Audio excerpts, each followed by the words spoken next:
أعوذ بالله من الشيطان الرجيم بسم الله الرحمن الرحيم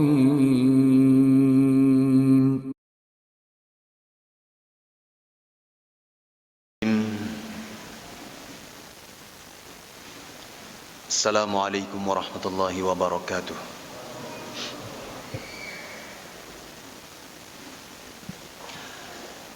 الحمد لله حمدا كثيرا طيبا مباركا فيه،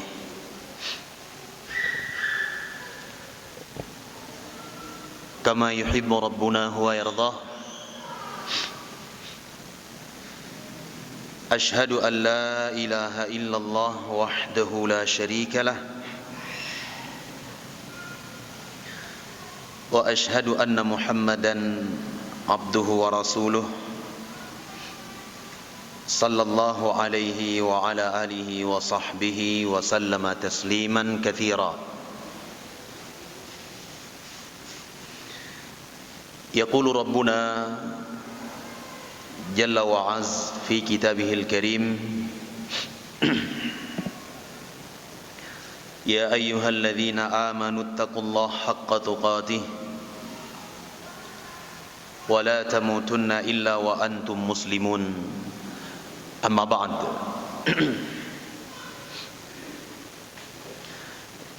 إخواني في الدين rahimani wa rahimakumullah. Alhamdulillah merupakan sebuah nikmah yang sangat besar yang Allah anugerahkan kepada kita ketika Allah Subhanahu wa taala pertemukan kita di dalam majelis yang mulia ini, di salah satu dari rumah-rumah Allah. Allah Azza wa Jalla pertemukan kita di dalam sebuah kajian ilmiah di mana kita selalu memohon kepada Allah Subhanahu wa taala pengajian yang seperti ini, kajian ini dan yang semisalnya akan menjadi sebab kuatnya persaudaraan dan al-ukhuwah di antara kita bersama. Dikarenakan yang namanya al-ukhuwah di atas minhaj an-nubuwah, di atas keimanan, ketakwaan, amal saleh, Al-Quran was sunnah, merupakan ukhuwah yang itu merupakan nikmah yang paling agung, nikmat yang sangat berharga nilainya, yang tidak bisa kita beli dengan uang kita. Harta yang kita miliki sebanyak apapun tidak mungkin bisa membeli persaudaraan itu. Harta yang kita punya sebanyak apapun tidak akan bisa menjalin persaudaraan dan kekuatan imaniyah di antara kita. Sama sekali tidak, kalau tidak ada taufik dan hidayah dari Allah Azza wa Jalla. Semuanya itu adalah taufik dan hidayah, pemberian dari Allah Subhanahu wa taala. Maka oleh karena itu, ikhwani barakallahu fikum, saya ingatkan diri saya pribadi dan ikhwanna sekalian untuk benar-benar menjaga persaudaraan ini. Persaudaraan bersama kaum muslimin, persaudaraan sesama ahlus sunnah di atas minhaj an-nubuwah. Jangan sekali-kali kita mengorbankan persaudaraan kita karena sebuah kepentingan yang hina ataupun kepentingan duniawi. Kalau kita menggantikan dan membuang persaudaraan karena sebuah kepentingan duniawi, maka sungguh kita telah menukar menukarkan sesuatu yang mahal sekali harganya dengan sesuatu yang sangat hina. Ibaratnya kita korbankan uang 100 juta rupiah untuk mendapatkan sebuah benda yang harganya 1000 rupiah. Demikian bandingannya.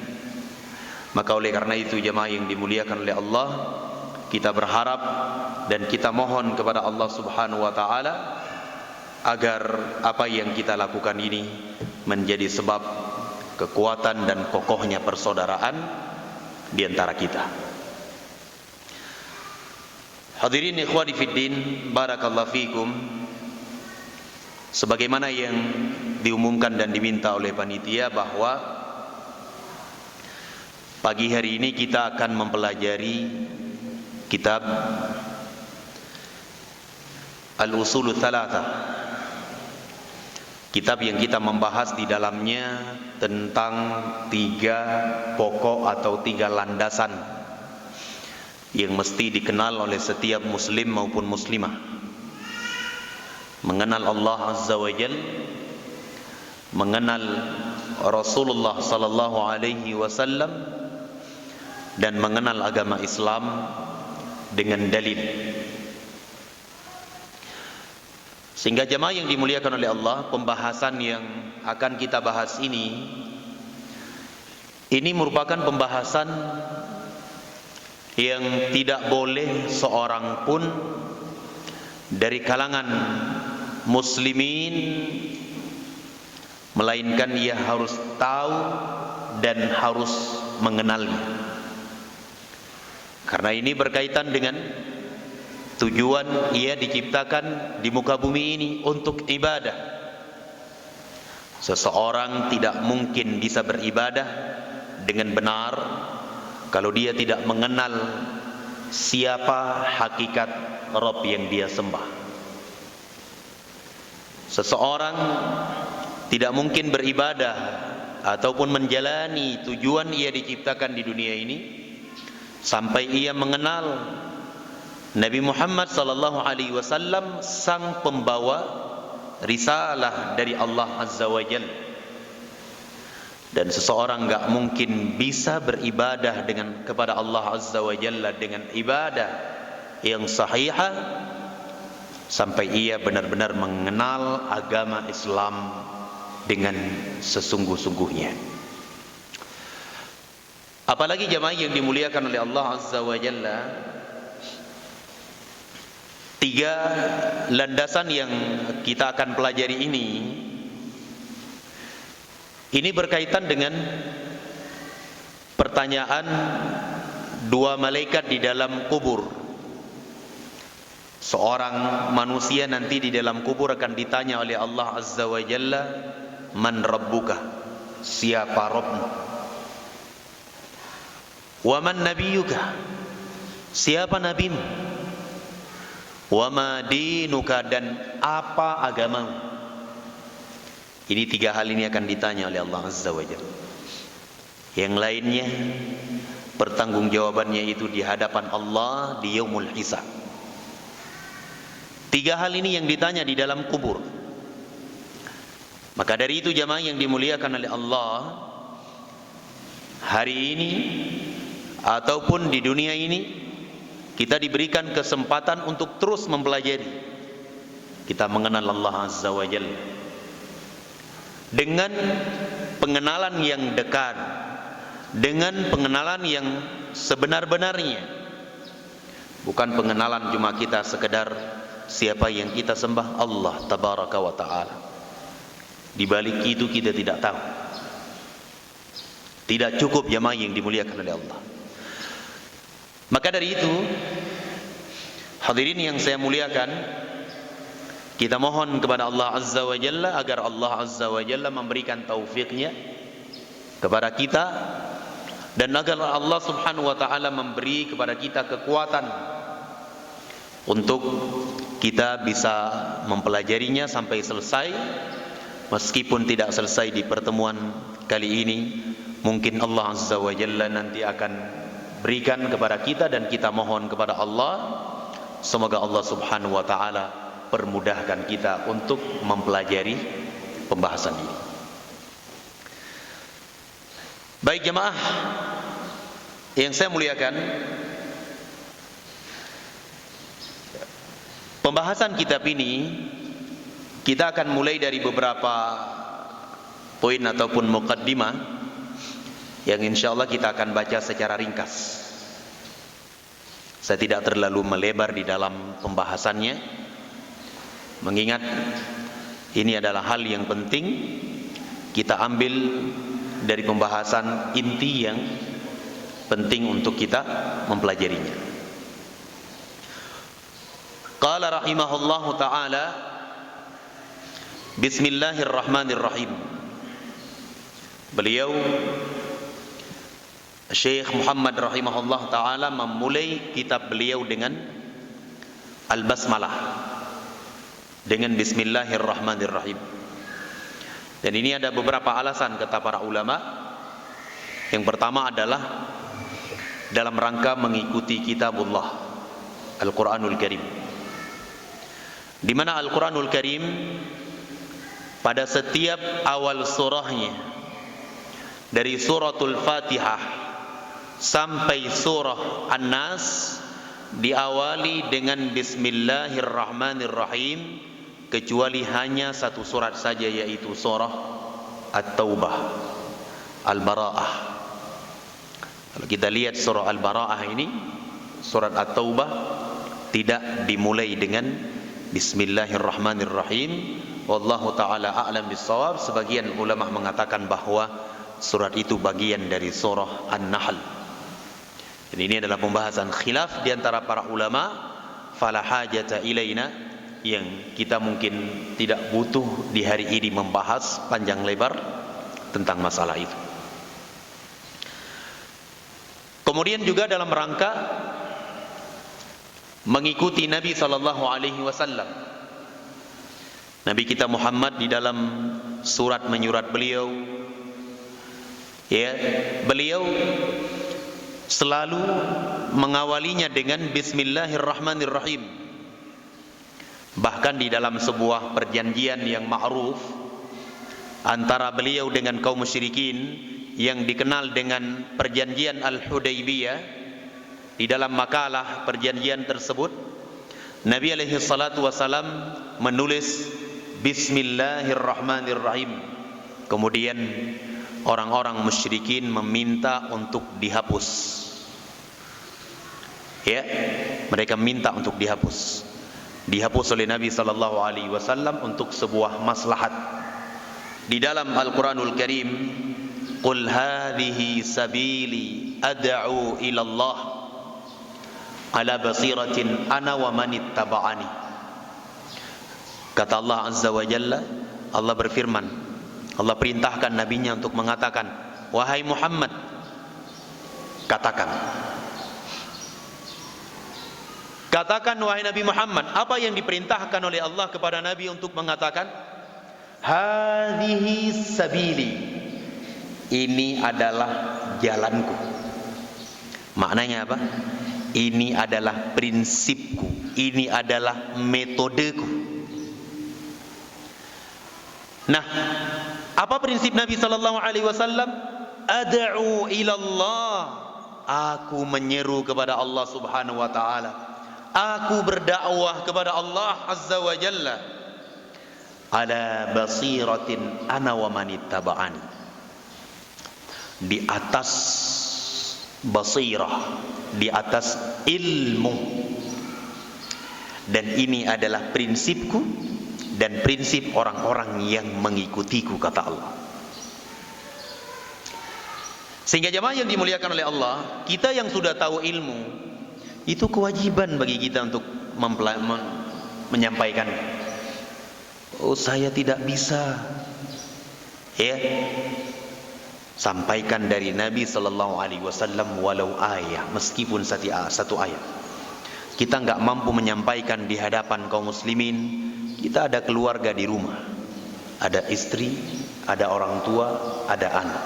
Sampaikan kepada mereka dengan hikmah, dengan al-mau'izatul hasanah, dengan tata cara yang lemah lembut. dan sebagainya. Demikian. Ya, karena kalau kita mengaku bahwa kita adalah umat Nabi Muhammad sallallahu alaihi wasallam, salah satu prinsip Nabi dan orang-orang yang mengikuti beliau adalah menyampaikan ilmu. Ya, enggak boleh ada di antara kita berpemikiran yang penting saya sudah paham apa itu tauhid, yang penting saya sudah kenal Allah, saya sudah kenal Rasul, saya sudah kenal Islam dengan dalil, sudah cukup.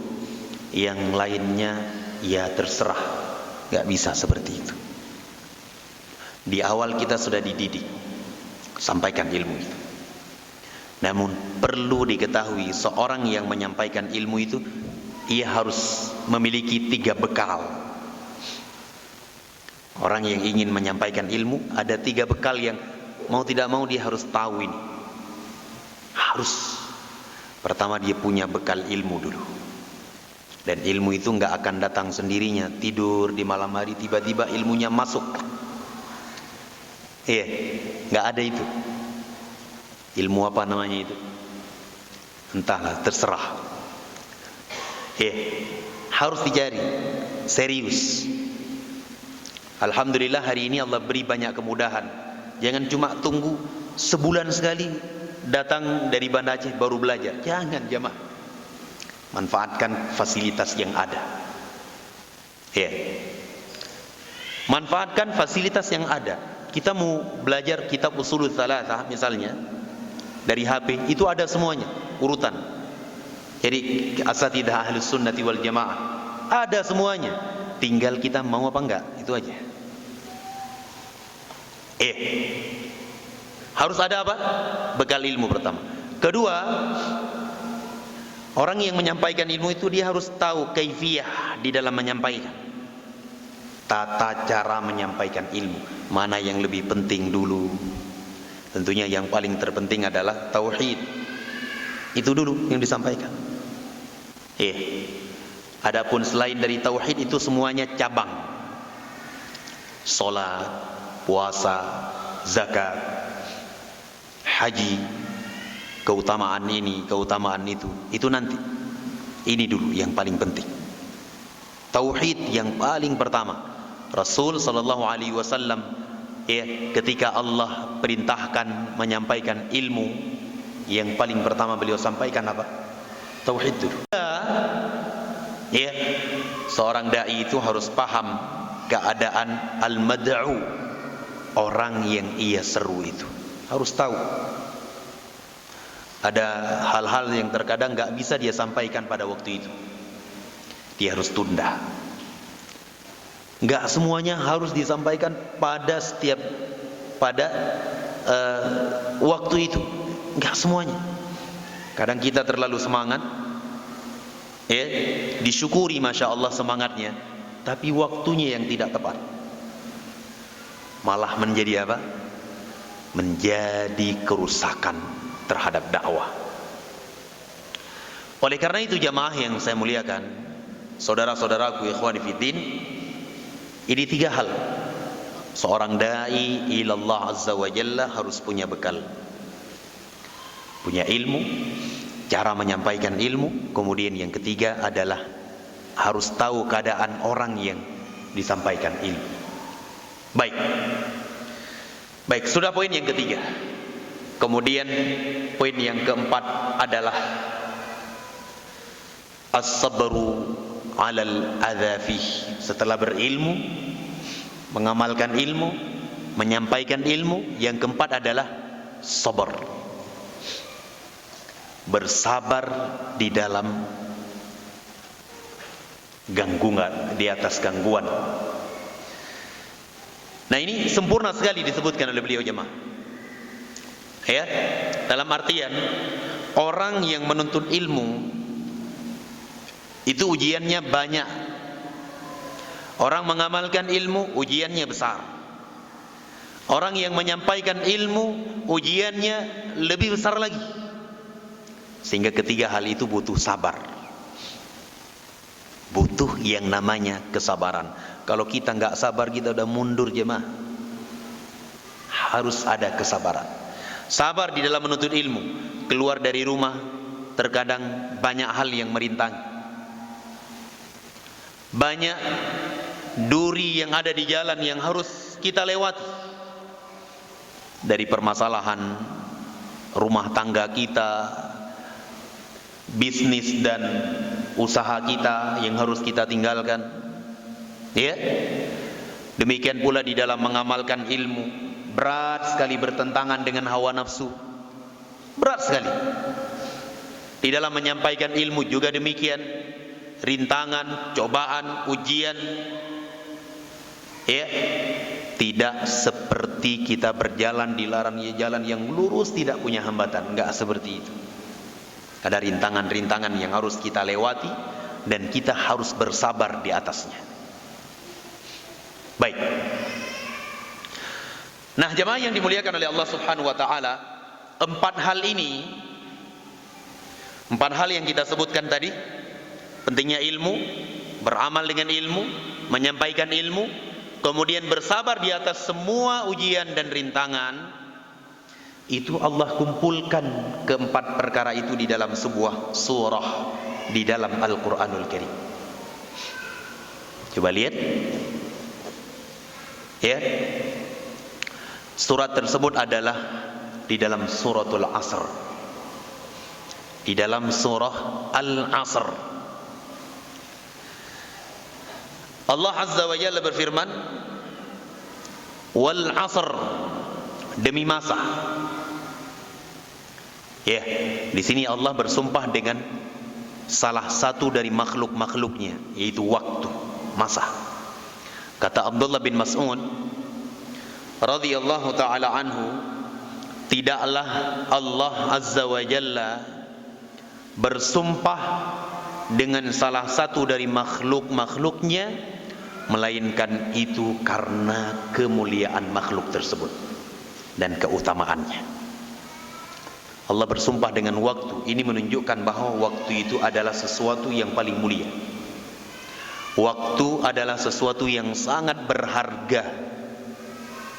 Ya.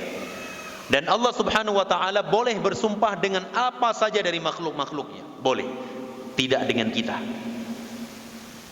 Adapun kita hanya boleh bersumpah atas atau dengan nama Allah Tabaraka wa taala. Enggak boleh dengan yang lain. Qala innal insana lafi khusr. Allah berfirman, sesungguhnya seluruh manusia dalam keadaan rugi. Allah katakan di sini seluruh. Ya.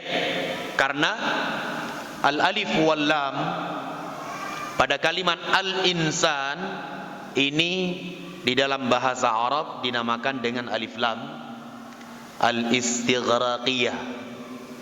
Alif lam al-istighraqiyah itu artinya adalah bermakna umum, mencakup siapapun.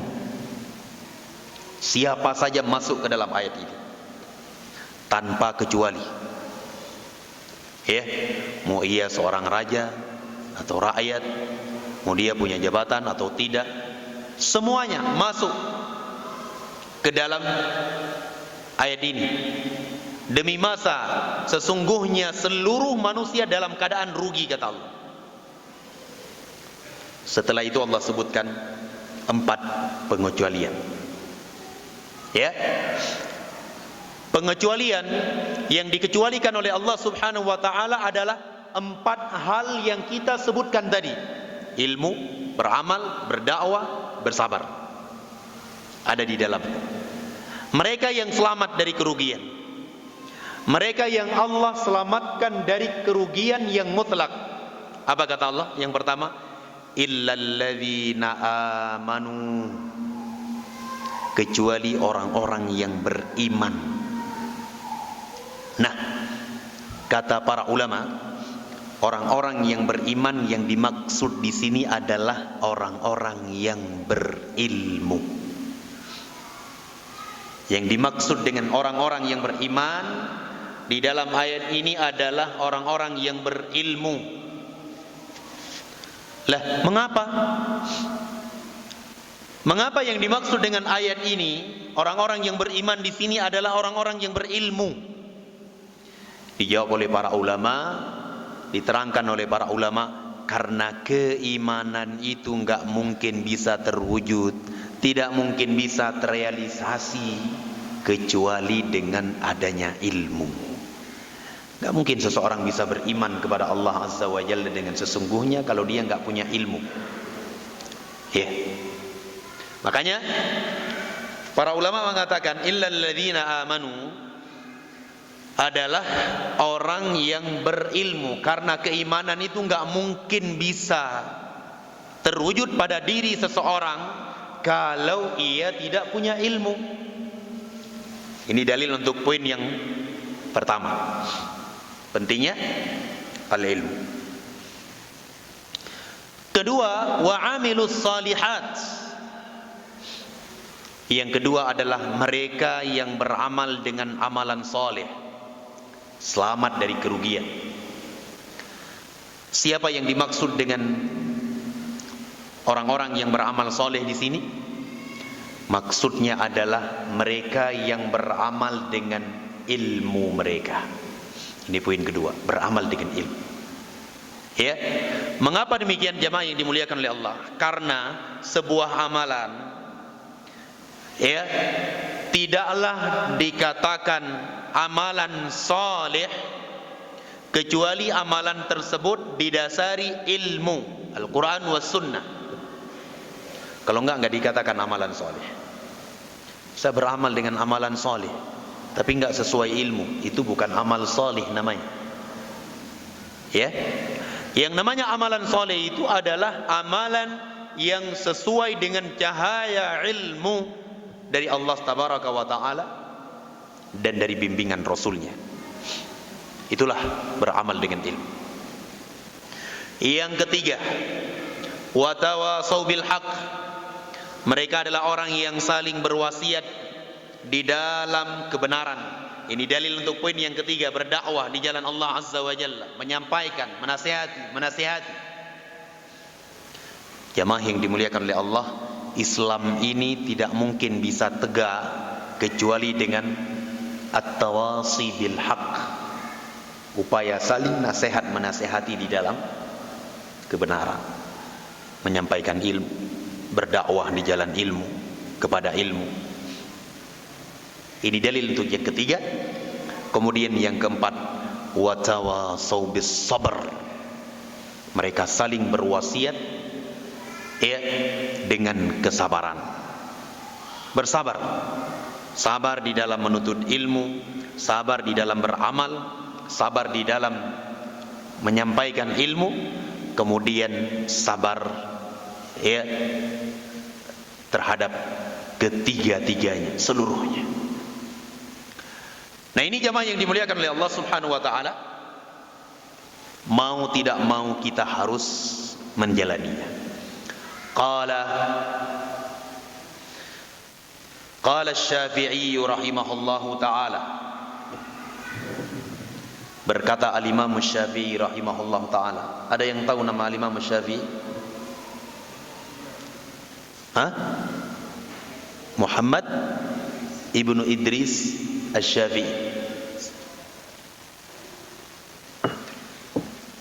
Nama beliau adalah Muhammad ibnu Idris.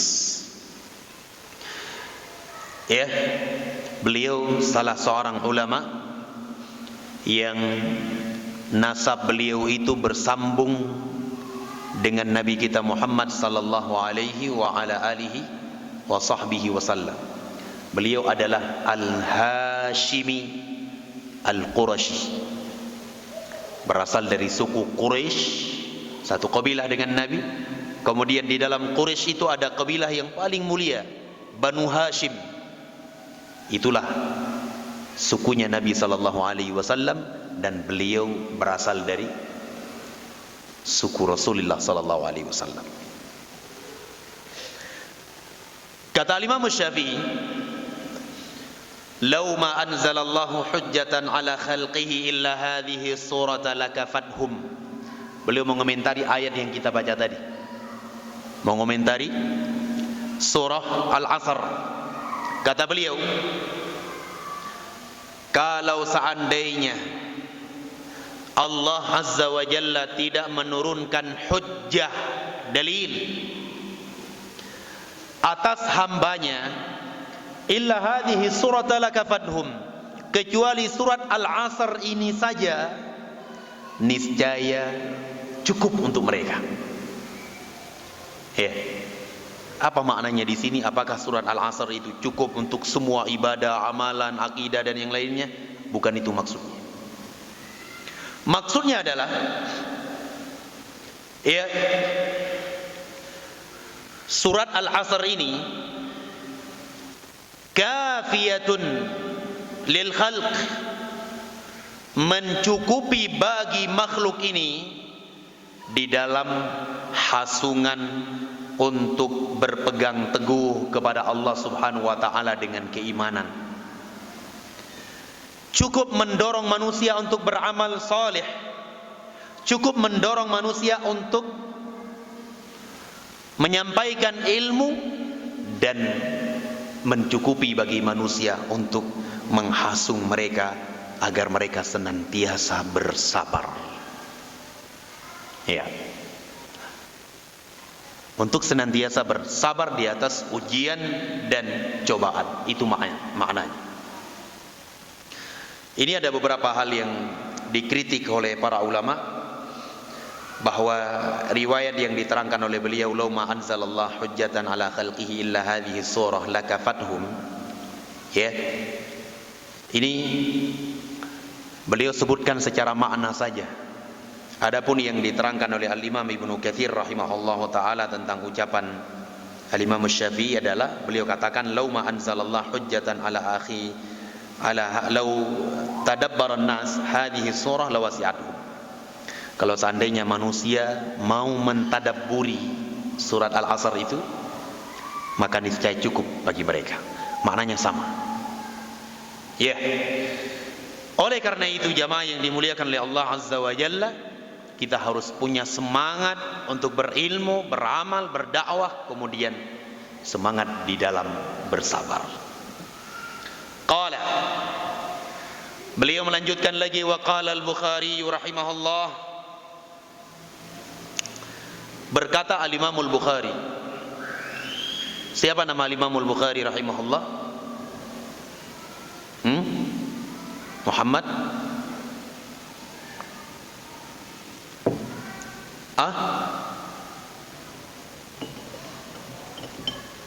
Siapa namanya? Abu Abdullah Muhammad ibnu Ismail ibnu Ibrahim ibnu Bardizbah Al-Bukhari Al-Ju'fi maulahu. Ya. Beliau itu berasal dari Bukhara, bukan orang Arab. Kalau Bukhara itu secara umum adalah Rusia, Uni Soviet, daerah Turkmenistan, ya, apalagi yang sekitarnya.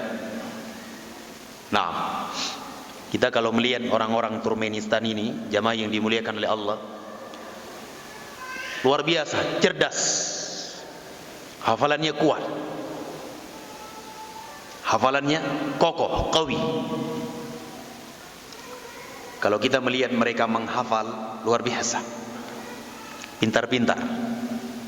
Dan itu bagian dari taufik dan hidayah yang diberikan oleh Allah Subhanahu wa taala. Kalau lihat dari sisi wajah itu kayak Cina, matanya sipit, seperti itu.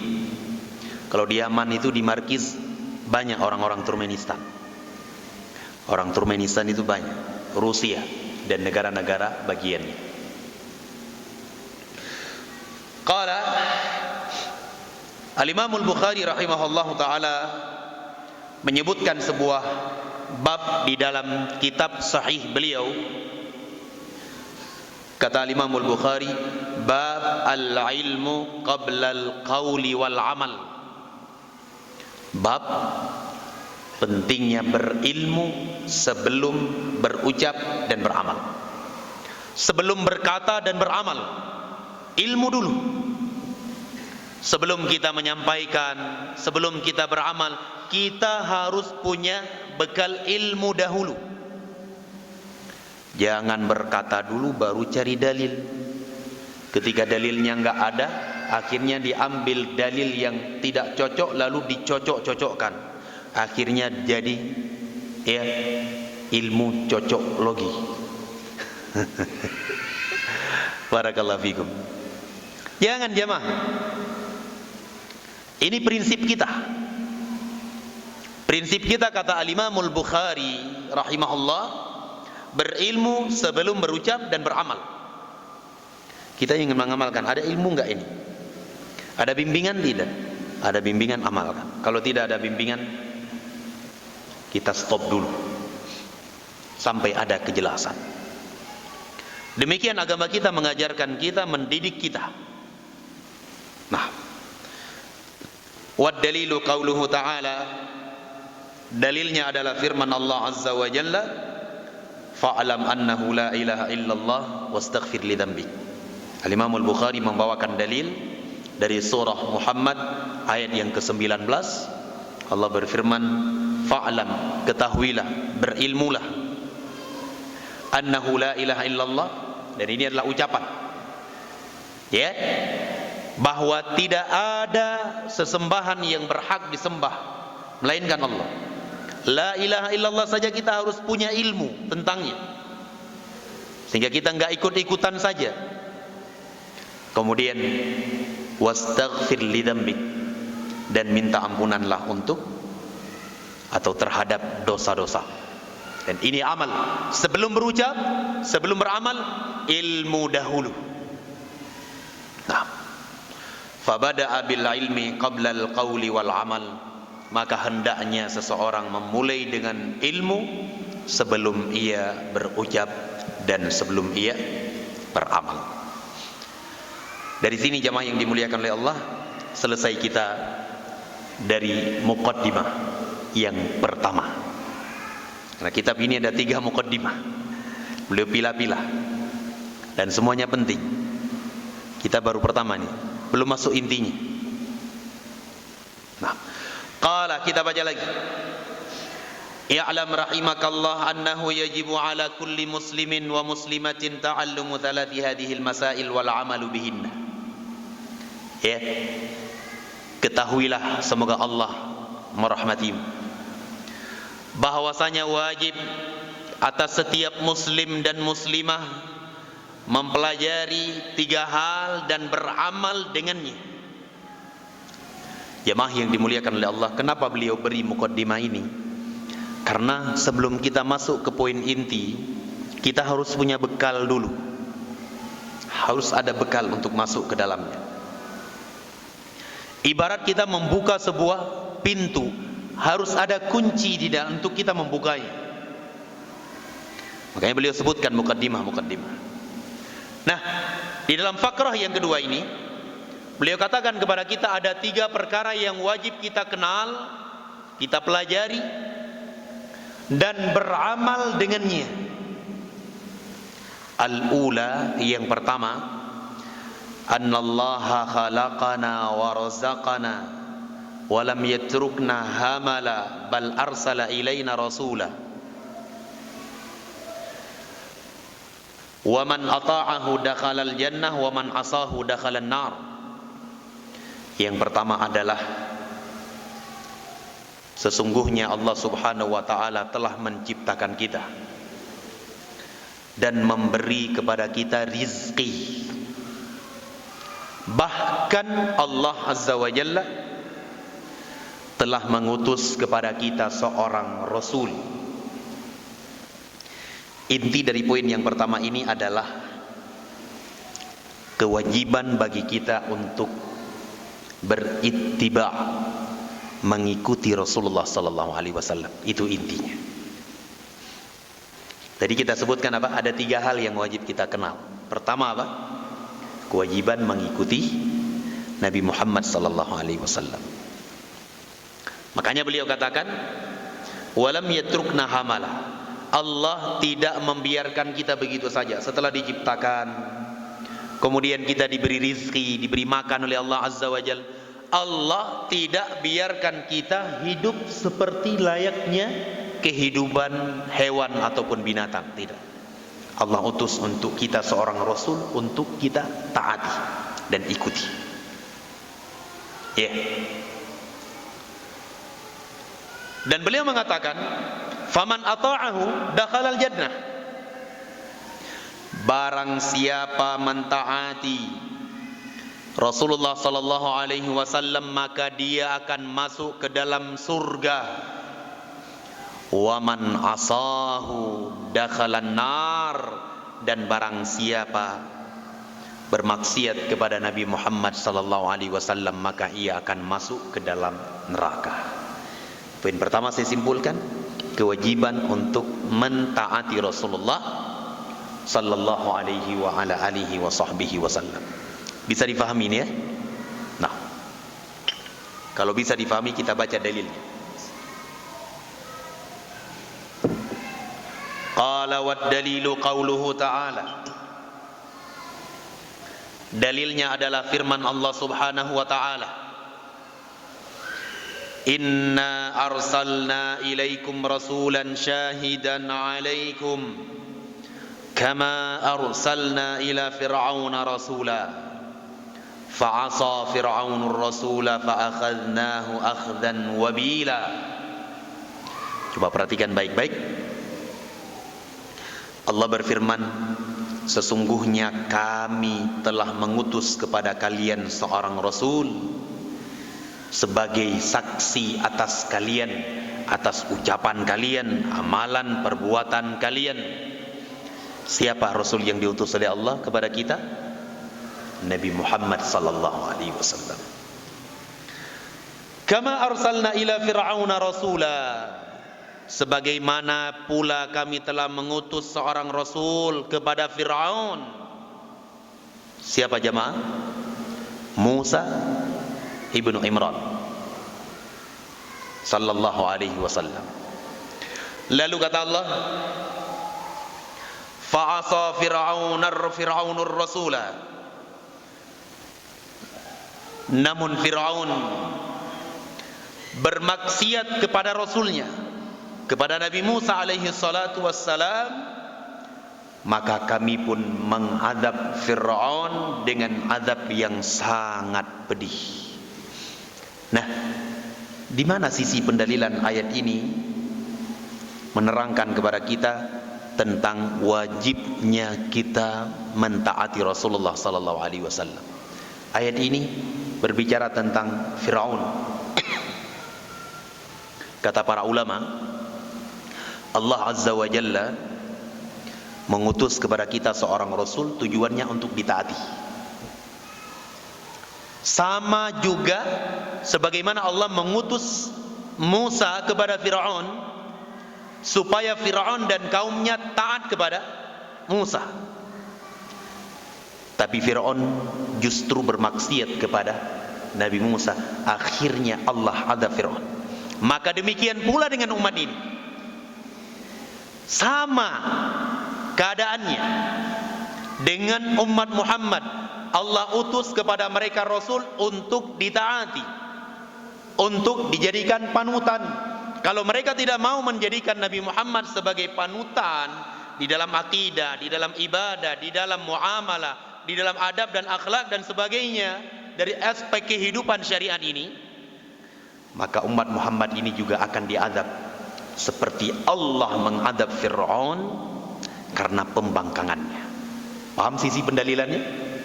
Ya, demikian sisi pendalilan kata para ulama. Ya, sehingga poin yang pertama ini kalau bisa kita simpulkan sekarang, kita katakan adalah kewajiban kita untuk mentaati Rasulullah sallallahu alaihi wa ala alihi wa sahbihi wasallam. Ya, Rasulullah bersabda di dalam sebuah hadis yang dikeluarkan oleh Al-Imam Al-Bukhari rahimahullahu taala, beliau mengatakan, kullu ummati yadkhulunal jannata illa man aba. Kata Rasulullah, setiap umatku mereka pasti akan masuk ke dalam surga, pasti. kecuali orang-orang yang enggan, orang-orang yang tidak mau masuk ke dalam surga, kecuali mereka. Ditanya oleh para sahabat, "Ya Rasulullah, man ya'ba?" Siapa yang enggan masuk surga wahai Rasul? Surga dengan kenikmatan yang begitu besar di dalamnya. Ada orang yang tidak mau masuk ke dalamnya. Siapa mereka wahai Rasul? Dijawab oleh Nabi sallallahu alaihi wasallam, "Man ata'ani dakhalal jannah." Siapa yang taat kepadaku dia masuk ke dalam surga. "Wa man 'asani faqad aba." Dan barang siapa bermaksiat kepadaku, maka dialah yang enggan masuk ke dalam surga. Sehingga poin pertama ini, kewajiban kita untuk mentaati Rasulullah sallallahu alaihi wasallam. Atsaniyah, yang kedua. Atsaniyatu, yang kedua, anna Allah la yardha an yushraka ma'ahu ahadun fi ibadatihi, la malakun muqarrabun wala nabiyyun mursal. Kedua, ini berbicara tentang pentingnya tauhid, tentang pentingnya ikhlas. Ya, sesungguhnya Allah tabaraka wa ta'ala tidak meridhai, Allah tidak ridha dipersekutukan bersamanya seorang pun di dalam beribadah kepadanya.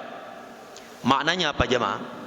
Satu sisi dia beribadah kepada Allah, di kesempatan tertentu, di dalam doa misalnya, di dalam kesempatan tertentu dia beri ibadah doanya kepada selain Allah. Allah tidak ridho yang seperti ini. Apalagi menyerahkan ibadah sepenuhnya untuk selain Allah.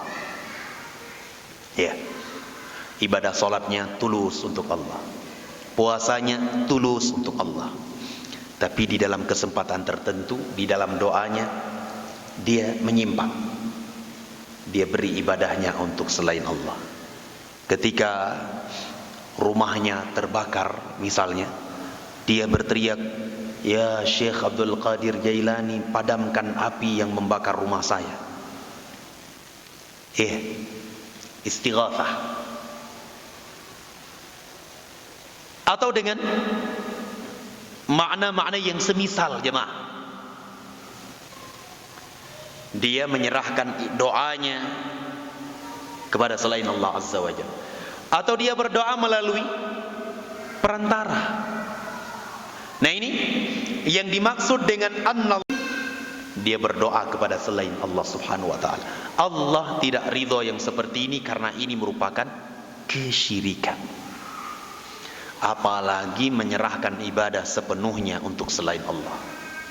Lebih lagi tidak ridho Allah Subhanahu wa ta'ala. La malakun muqarrab, tidak kepada salah satu malaikat yang dekat dengan Allah Azza wa Jalla. Wala nabiyyun mursal, dan tidak boleh juga kepada nabi yang diutus. Kepada dua makhluk yang mulia ini, malaikat, kita katakan misalnya malaikat yang paling mulia adalah Jibril, kemudian nabi yang paling mulia adalah Muhammad sallallahu alaihi wasallam. Kepada keduanya ini kita enggak boleh menyerahkan ibadah, apalagi kepada yang lain, apalagi kepada selain dua makhluk ini. Lebih lagi tidak dibenarkan dan tidak dibolehkan di dalam agama kita. Wad dalilu qauluhu ta'ala, dalilnya adalah firman Allah Azza wa Jalla, wa annal masajida lillah, sesungguhnya masjid-masjid adalah milik Allah. Fala tad'u ma'allahi ahada, janganlah kalian berdoa seorang pun bersama kalian berdoa kepada Allah Subhanahu wa ta'ala. Satu sisi berdoa kepada Allah, di sisi yang lain dia berdoa kepada selain Allah. Tidak boleh. Dan al-masajid di dalam ayat ini, di dalam surah Al-Jin ayat ke-18, ini ada dua penafsiran. Wa annal masajidah. Ya. Penafsiran yang pertama kata para ulama, al-masajid jamak dari masjid. Masjid ini seperti yang kita duduki, ini masjid. Kalau satu masjid, masjidun. Dua masjid, masjidani. Banyak masjid, masajid. Ya. Ini penafsiran yang pertama. Penafsiran yang kedua kata para ulama, al-masajid di dalam ayat ini maknanya adalah anggota sujud. Adalah anggota sujud. Diambil dari kalimat misjadun. Misjad itu adalah alat bersujud, anggota sujud. Dahi, hidung, kedua telapak tangan, kedua lutut, kemudian kedua ujung kaki. Itu anggota sujud, ada 7. Iya. Misjadun, misjadani, jamaknya apa?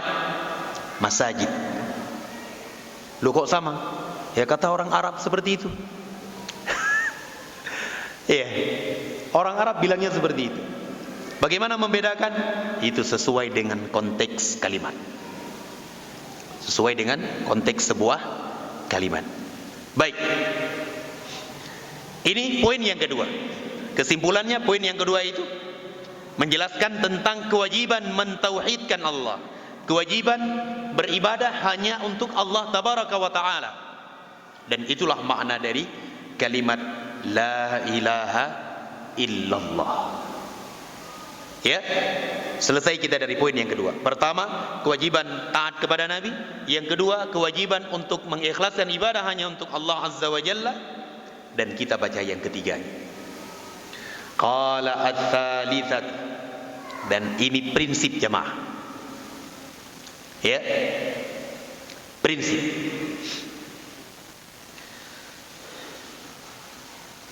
Qala anna man ata'a ar-rasulah wa wahhadallaha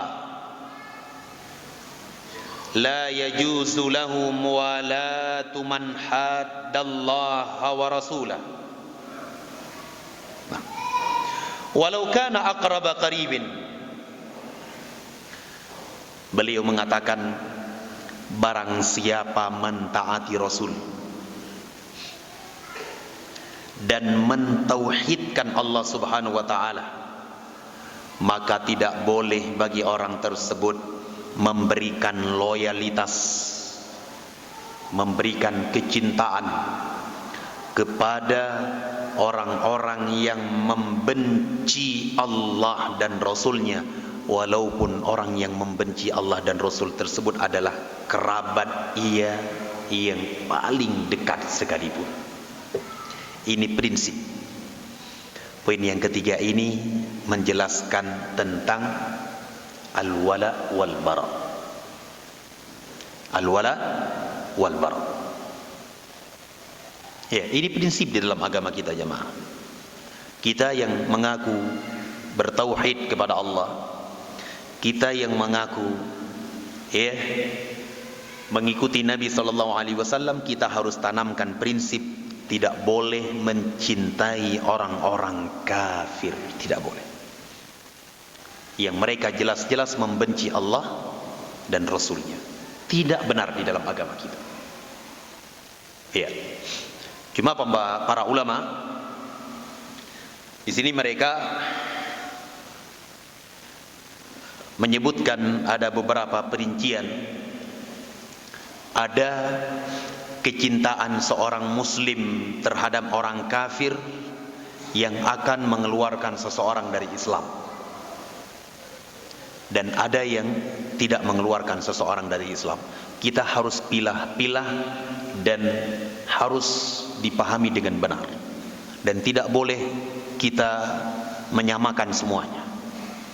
Kata para ulama, kecintaan kepada orang kafir yang bisa mengeluarkan seseorang dari Islam adalah kecintaan terhadap akidah orang kafir, kecintaan terhadap agama mereka, dengan berupaya membantu orang kafir untuk menghancurkan Islam. Ini keluar dari Islam. Ya. Cinta dia kepada orang kafir, dalam artian dia cinta dengan agama mereka, cinta dengan akidah mereka, cinta dengan adab yang mereka miliki, dan ia ikut andil membantu, menolong, memberi fasilitas terhadap orang kafir untuk menghancurkan Islam dan muslimin. Ini jelas tidak ada tawar-menawar. Kalau seperti ini dia keluar dari daerah keislaman. Ya. Ada yang kedua, kecintaan terhadap orang kafir tidak mengeluarkan seseorang dari Islam. Dan ini kecintaan yang cuma bersifat duniawi. Pernah terjadi di zaman sahabat ridwanullah alaihim, ketika Nabi SAW dan para sahabat ridwanullah alaihim berencana untuk menaklukkan kota Mekah, dan sudah datang saatnya.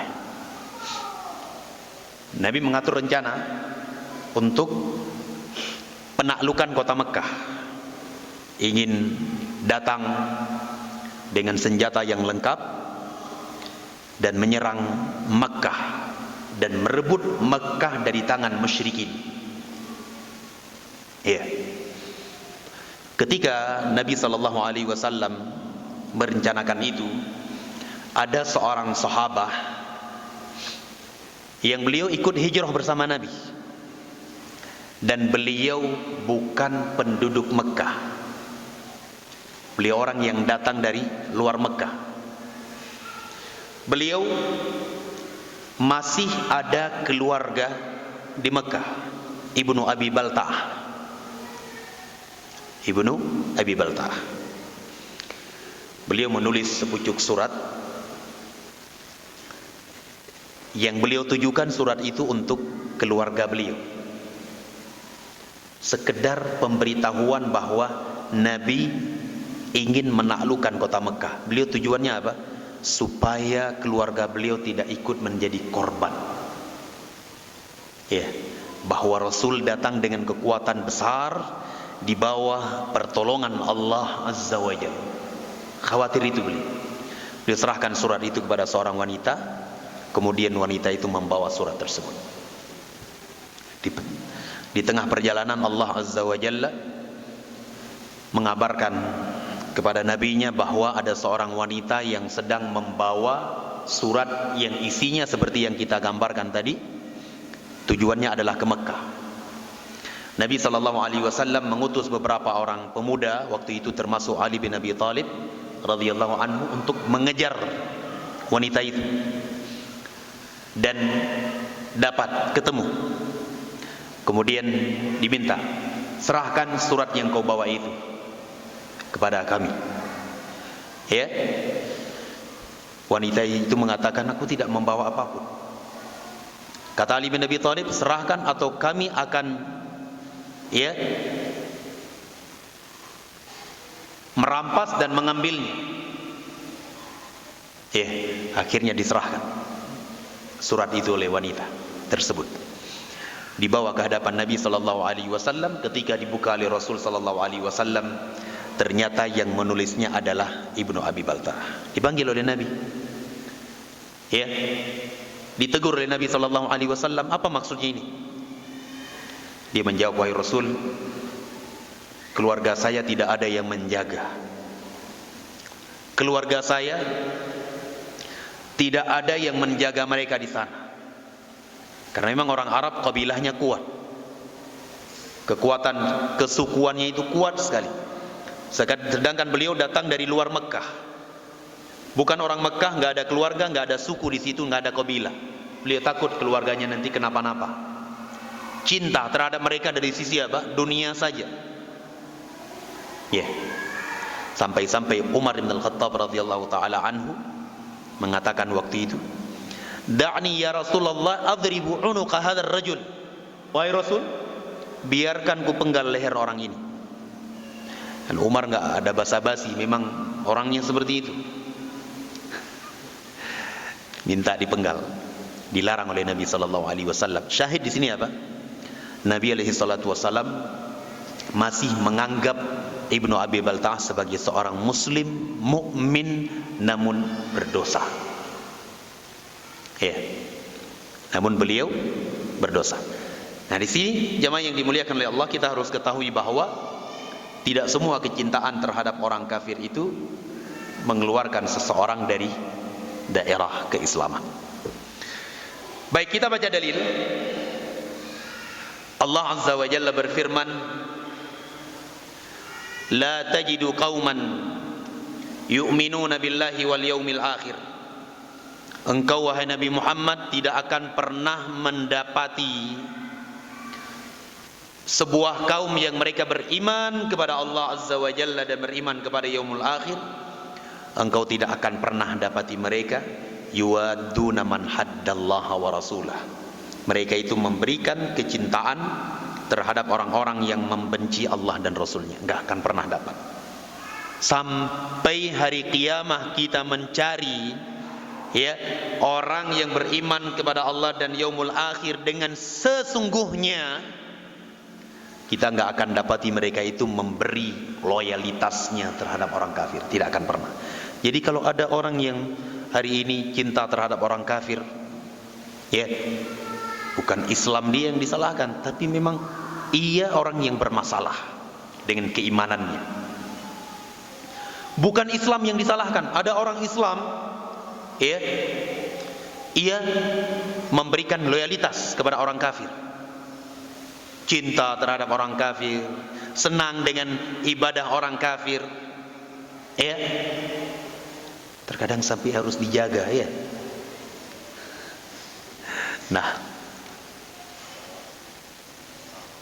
Nah ini apa ini?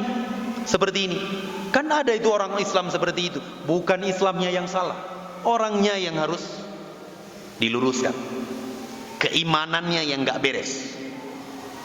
Seperti itu. Nah, walau kanu aba'ahum au abna'ahum, meskipun yang membenci Allah itu adalah bapak-bapak mereka, anak-anak mereka, wa ikhwanahum, saudara-saudara mereka, wa ashiratahum, keluarga mereka. Demikian jemaah yang dimuliakan oleh Allah. Kita ini di dalam Islam ada prinsip. Ada prinsip kita di dalam Islam. Bukan cuma sekedar begitu saja. Ada prinsipnya. Baik, kita simpulkan di dalam mukaddimah yang kedua ini ada 3 hal yang penting kita pahami. Pertama, kewajiban taat kepada Rasul.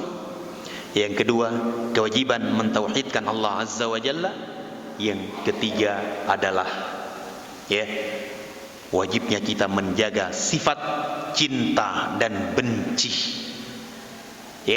sehingga kita enggak bermudah-mudahan memberikan kecintaan terhadap orang-orang kafir. Kita break sebentar. Anda lihat ada yang menunduk. Memang ini jamnya Tapi kalau duduk ngopi nggak ngantuk, ini yang heran kita. Kalau duduk ngopi nggak ngantuk. Kita break sejenak, barang 15 menit, kemudian kita lanjutkan insyaallah. Subhanakallahumma wa bihamdika asyhadu an la ilaha illa ant astaghfiruka wa atubu ilaik.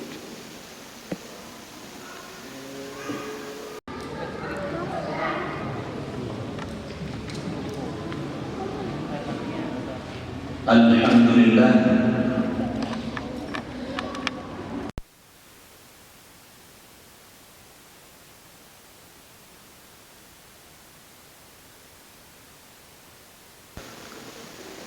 wa ala alihi wa ashabihi wa man tabi'a hudah.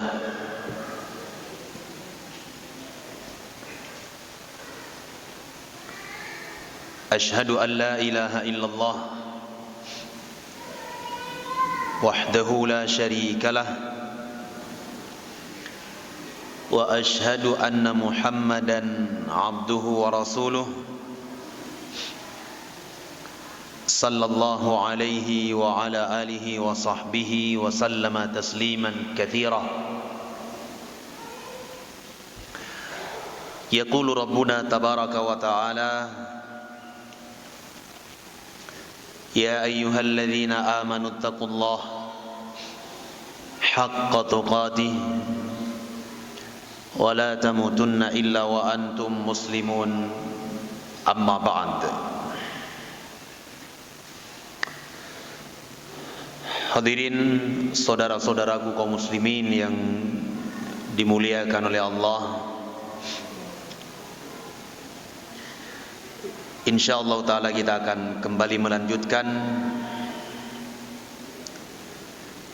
pembahasan kitab Al-Usulul Thalathah, di mana pada pertemuan tadi pagi ataupun di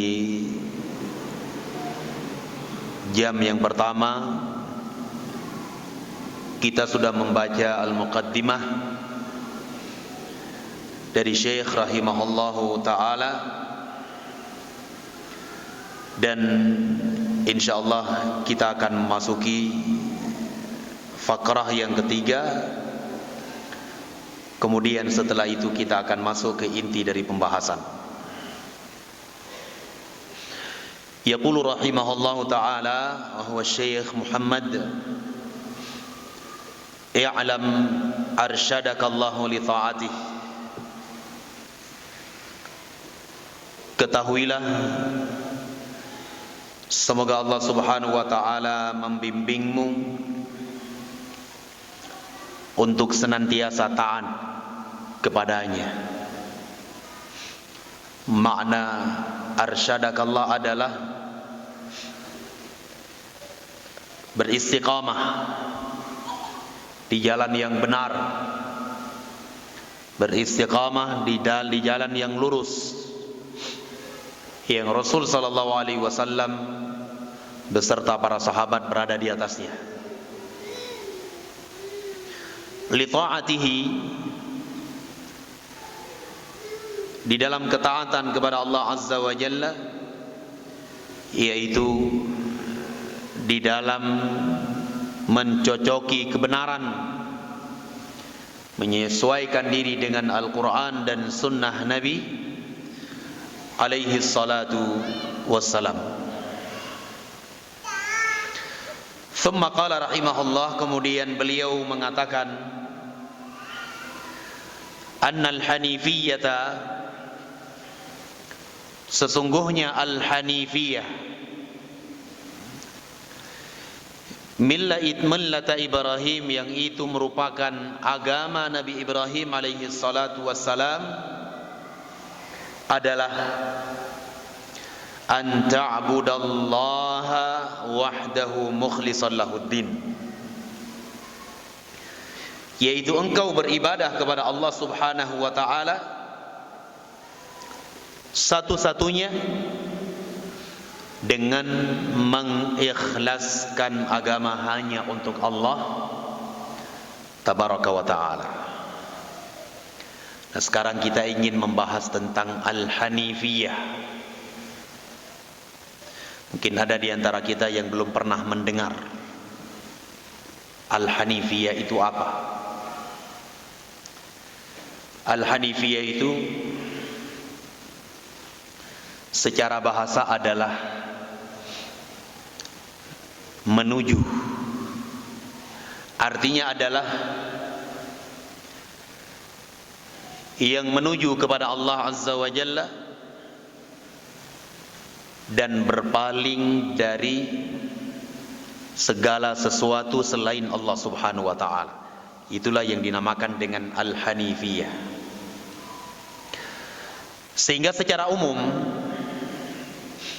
yang dimaksud dengan Al-Hanifiyah itu adalah engkau beribadah kepada Allah azza wa jalla satu-satunya dan berpaling dari berbagai bentuk perbuatan kesyirikan. Itulah Al-Hanifiyah.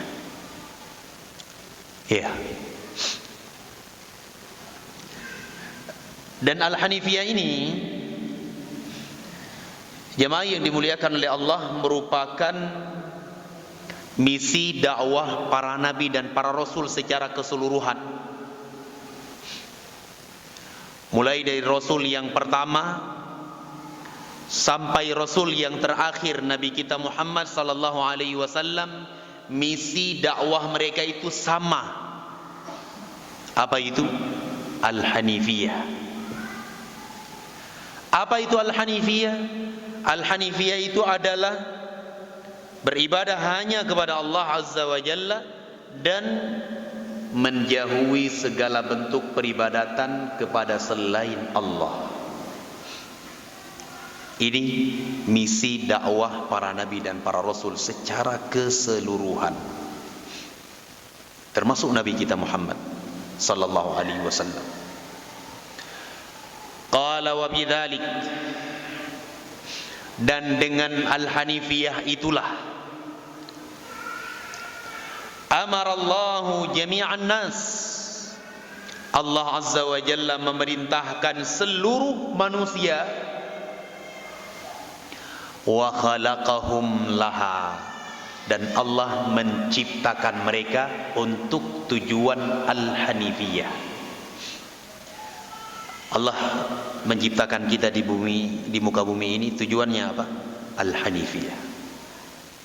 Allah utus para nabi dan para rasul tujuannya apa? Untuk menyampaikan al-hanifiyah. Allah Azza wa Jalla menurunkan kitab-kitabnya, semua al-kutub as-samawiyah diturunkan oleh Allah Azza wa Jalla. Tujuannya apa? Untuk merealisasi al-hanifiyah. Yang tadi kita sebutkan, al-hanifiyah itu merupakan beribadah kepada Allah Azza wa Jalla satu-satunya dan menjauhi peribadatan kepada selain Allah, menjauhi kesyirikan. Qala wa bidzalik, dan dengan al-hanifiyah itulah Allah Azza wa Jalla memerintahkan seluruh manusia, dan Allah menciptakan mereka karena al-hanifiyah itu. Kama qala Allah Ta'ala, sebagaimana Allah Azza wa Jalla berfirman di dalam Al-Quranul Karim, kata Allah, wa ma khalaqtul jinna wal insa illa liya'budun. Ya, tidaklah aku ciptakan jin dan manusia melainkan supaya mereka beribadah kepada aku, kata Allah. Supaya mereka merealisasi al-hanifiyah, supaya mereka menjalani tujuan mereka diciptakan di muka bumi ini. Bisa difahami jamaah? Iya. Qala wa ma'na ya'buduni yuwahhidun. Dan makna firman Allah Azza wa Jalla di dalam surah Adz-Dzariyat ayat 56, wa ma khalaqtul jinna wal insa illa liya'budun.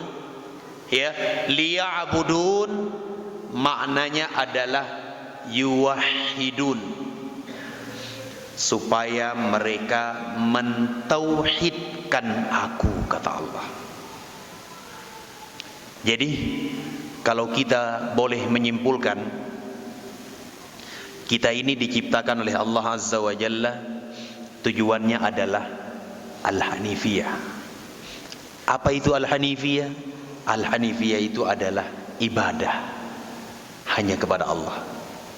Sehingga kita simpulkan bahwa tujuan Allah Azza wa Jalla menciptakan manusia di muka bumi ini adalah at-tauhid, adalah bertauhid, dan itu merupakan misi para dakwah para nabi dan para rasul secara keseluruhan, semuanya tanpa kecuali. Saya ingin terangkan beberapa ayat.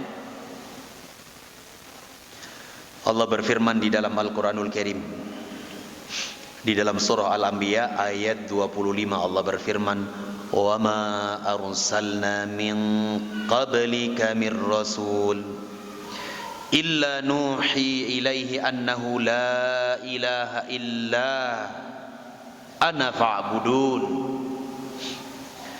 Kata Allah, tidaklah kami mengutus sebelum engkau wahai Muhammad seorang rasul pun, melainkan kami mewahyukan kepadanya bahwa tidak ada sesembahan yang berhak disembah kecuali aku, kata Allah, fa'budun, maka sembahlah aku, al-hanifiyah.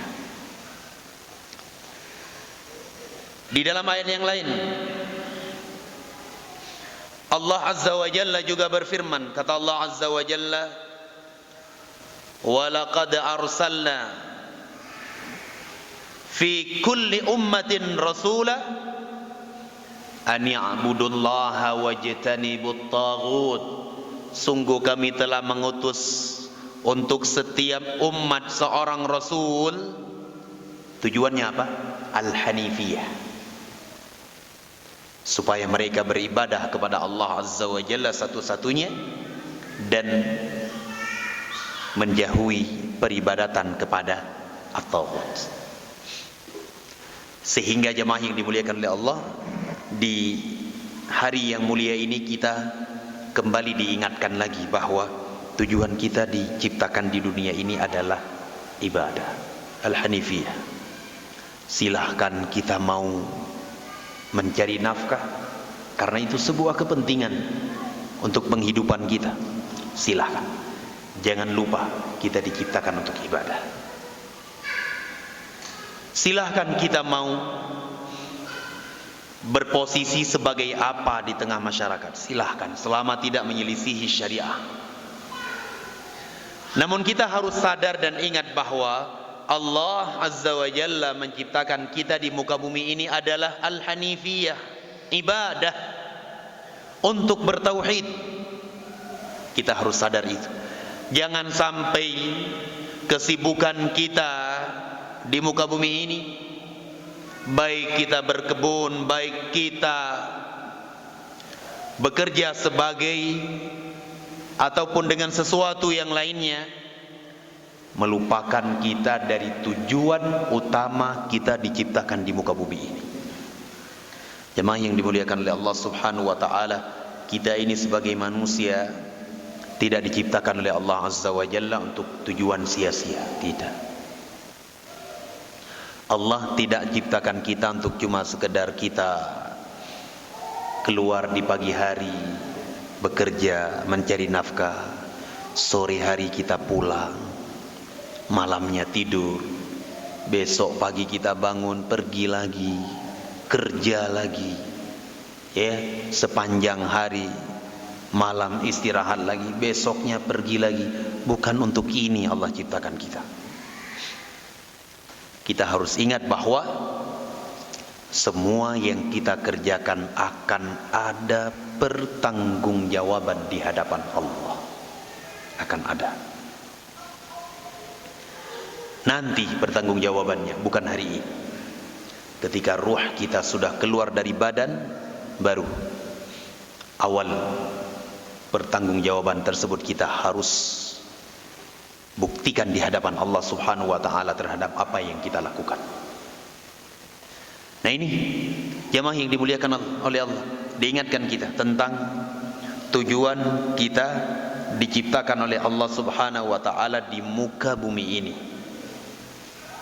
Jangan sampai dunia, kesibukan yang kita punya justru melalaikan kita dari tujuan inti kita diciptakan oleh Allah, Al-Hanifiyah, ya, beribadah kepada Allah satu-satunya dan menjauhi segala bentuk peribadatan kepada selain Allah. Ini inti.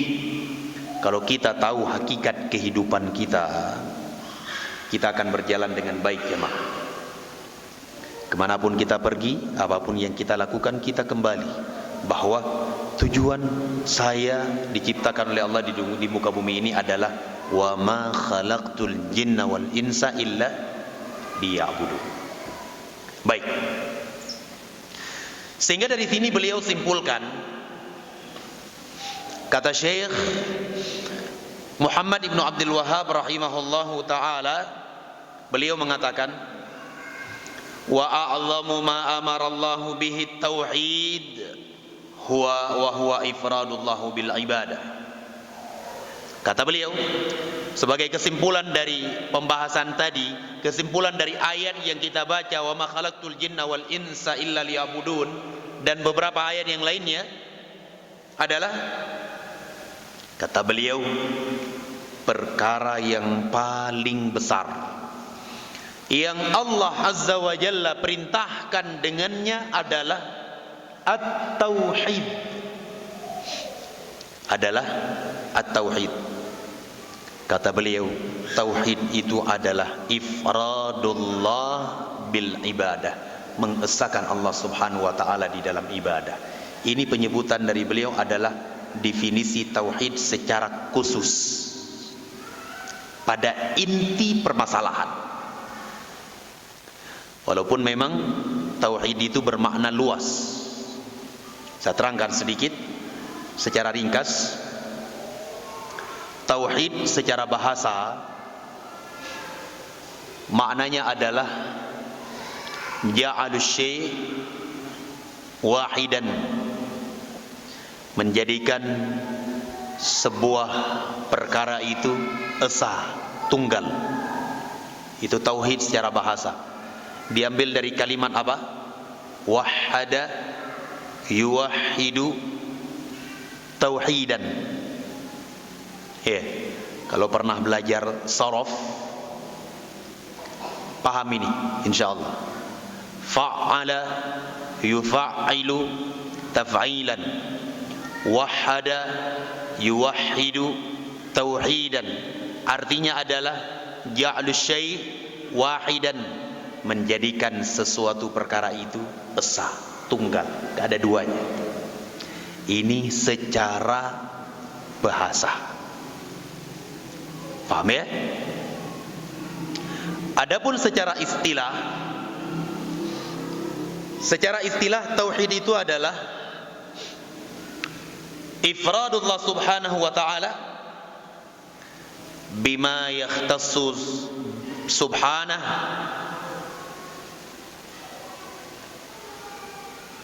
mengesahkan Allah Subhanahu wa taala fima yakhtassu bihi, di dalam perkara yang khusus bagi Allah Subhanahu wa taala.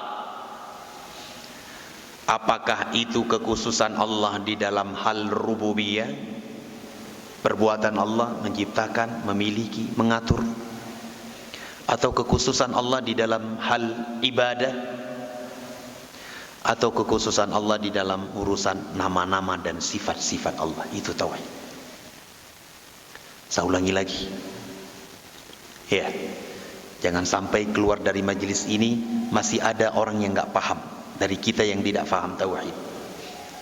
Saya ulangi, tauhid itu adalah mengesahkan Allah, menyendirikan Allah, menunggalkan Allah tabaraka wa ta'ala di dalam perkara yang menjadi kekhususan bagi Allah semata.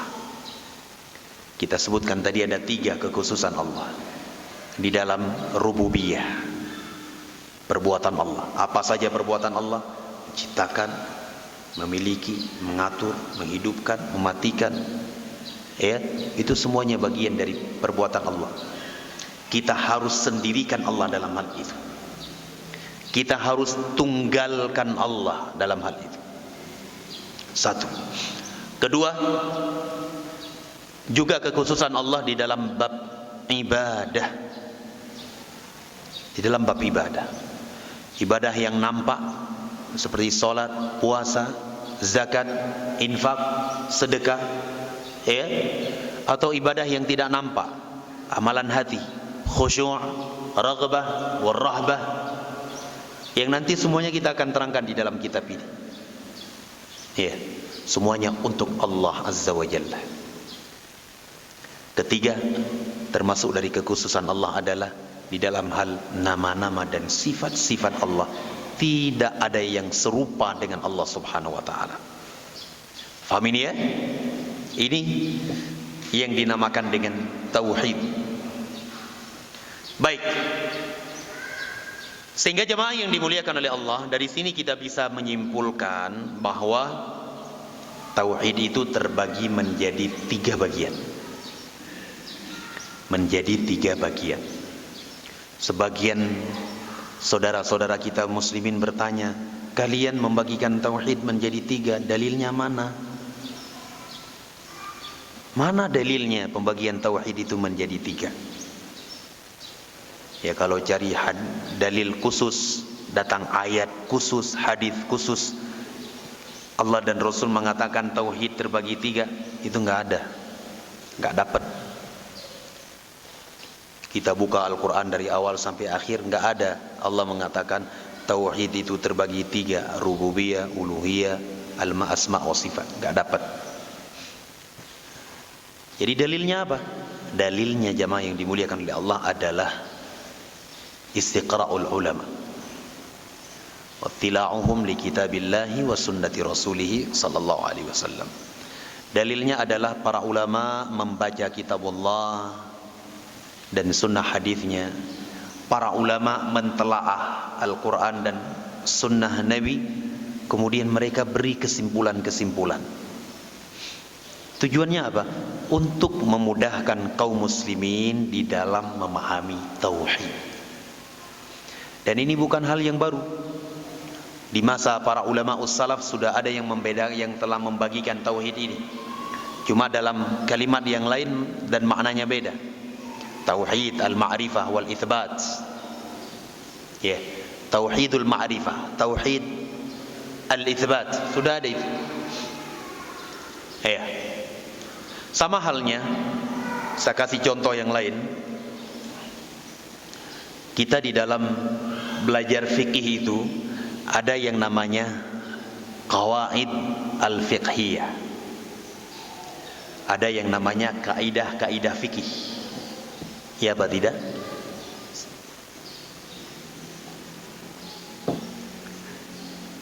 Diletakkan oleh para ulama.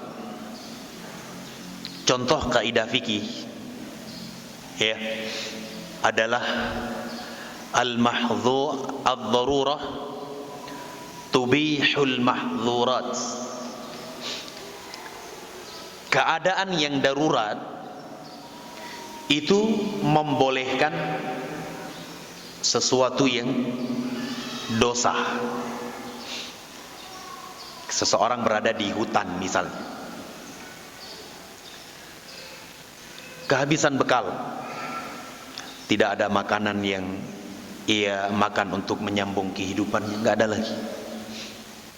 Atau seseorang berada di padang pasir misalnya, nggak ada pohon, nggak ada apa-apa, makanan, minuman sudah habis, yang ada cuma bangkai. Apa hukum makan bangkai secara asal? Haram. Nah, di saat darurat boleh atau tidak? Boleh makan sekedarnya untuk menyambung kehidupan. Ya. Dan ini banyak ayat di dalam Al-Quran. Datang hadis dari Nabi alaihi salatu wassalam. Dari sini, dari ayat-ayat ini dan hadis ini, para ulama mengambil kesimpulan apa? Ad-darurah tubihul mahdzurat. Diberi kaidah-kaidah. Nah, siapa yang meletakkan kaidah itu? Apakah Rasul secara langsung? Tidak. Ulama yang meletakkannya setelah mereka membaca ayat-ayat Allah. Contoh lain, ada kaidah al-fiqhiyah yang barusan kita bahas tadi pagi. Kaidahnya adalah an-niyatu, atau tadi malam ya kita bahas, an-niyatu syartun li sairil amal bihas salahu wal fasadu lil amal. Ini kaidah diletakkan oleh ulama. Niat adalah syarat sah sebuah amalan. Dengan niat amalan bisa baik, dengan niat amalan bisa menjadi jelek dan rusak. Ya. Siapa yang meletakkan kaidah ini jemaah? Rasul. Langsung Nabi mengatakan an-niyatu syartun lisairil amal bihas salahu wal fasadu lil amal. Tidak. Yang meletakkan kaidah ini adalah ulama. Dari mana mereka ambil? Dari ayat dan ahadits Rasulullah. Nabi bersabda, innamal a'malu binniyat wa innamal likulli imri'in ma nawa.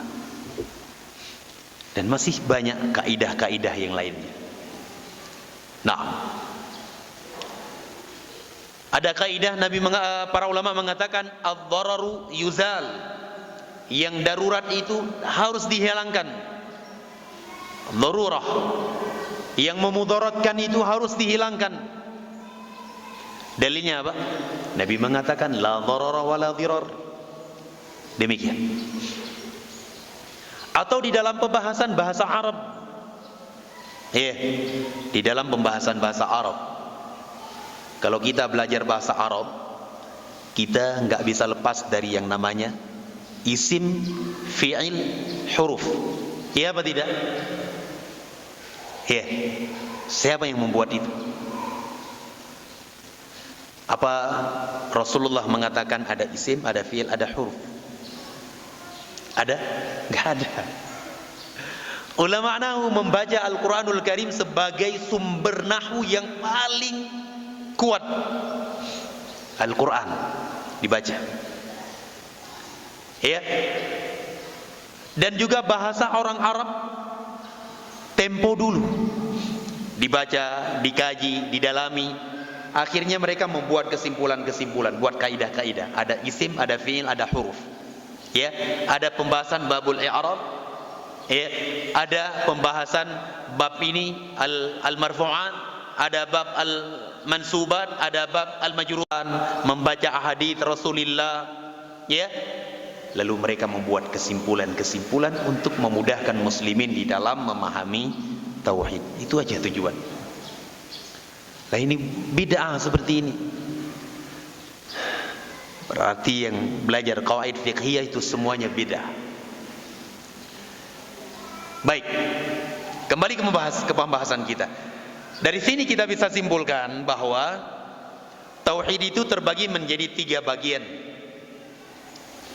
Pertama adalah tauhid ar-rububiyah. Yang pertama adalah tauhidur rububiyah. Ya. Ar-rububiyah itu diambil dari kata ar-rabb. Allah berfirman di dalam suratul Fatihah. Apa kata Allah? Alhamdulillahi rabbil alamin. Ya. Segala puji bagi Allah Azza wa Jalla, Rabb semesta alam.